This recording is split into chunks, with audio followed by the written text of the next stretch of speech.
Hi there, and thanks for joining me. As I mentioned in some of my previous videos, I've been making quite a few of these model kits recently. And this one here is a Rolife model kit, puts together absolutely beautifully with lovely instructions. It is a larger scale than what I'm used to making, I have to be honest. But this one I themed to my husband. My husband's birthday was about a month ago, and he's got his own YouTube channel called RadBoogie. So I thought what I would do is theme this model kit to him, to his YouTube channel. And that's exactly what you can see here. And his logo is a crash test dummy. So you can see we've got quite a few dummies around, and we've even got a Lego dummy here on the floor. Now look, Rolife do make great kits, don't they? If anyone's made one, they'll be familiar with the name. And to say the instructions are well written and well thought out. But in a moment, we'll go and have a closer look inside the kit, and we can see all the things that I've themed for my husband. Okay, so going into the model kit, I say this is the name of his channel, RadBoogie. He established it in 2021, and it's subtitled Engineering at Home. So basically, he just videos himself in his workshop making bits and pieces.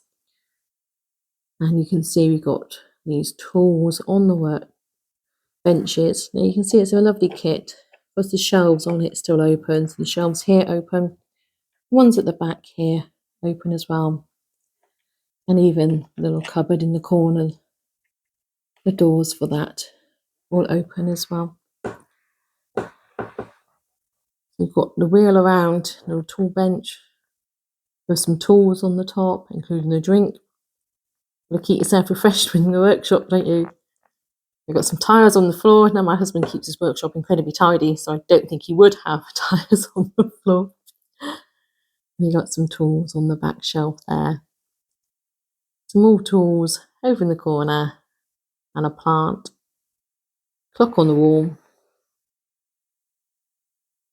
With a hose pipe and this lovely step ladder. Now my husband made a very tall workbench, picture of Thor's hammer there. And I've also included Thor's hammer on the front of this workbench here. So the logo for his channel is a crash test dummy. So I've included the crash test dummy in a few places around the model kit. You see it's a Rolife kit because we've got Rolife on the side there. And we've got the RadBoogie sign and also RadBoogie on the back wall there as well. And coming on down, we've even got our very own crash test dummy as a Lego minifigure. I think really finishes off the kit. And thankfully, my husband really loved it, and it's going to go pride of place in his office. It's great fun to make, and I really do like personalising these for the individuals it's for. So I hope you enjoyed having a little look at this model kit that I made for my husband. Say it's rather good fun. Say it's beautifully put together. And I just love the detail in these kits. They really are wonderful, aren't they? So thanks for watching, and until next time, bye-bye.